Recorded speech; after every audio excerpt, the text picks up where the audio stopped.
So sa Aqua, Aqua Orthos, Aqua Embar, Aqua Cronus, Aqua Braku, Aqua Aryan.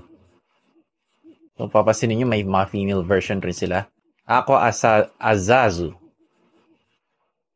Aqua Nelfin, Aqua Lesta, Aqua Guy. Etong dalawa actually ang pinakauna kung nabili sa kanila. Next naman tayo sa Aero. Aero Dobu, Aero Astor, Aero Caxtu, Aero Cronta, Aero Falcrow, Aero Flacor.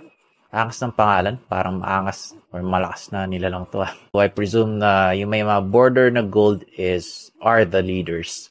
Terra Shakakir, Terra Brudig, Terra Mirza, Terra Stuxta, Terra Bronte, Terra Gregon, Terra Jaron,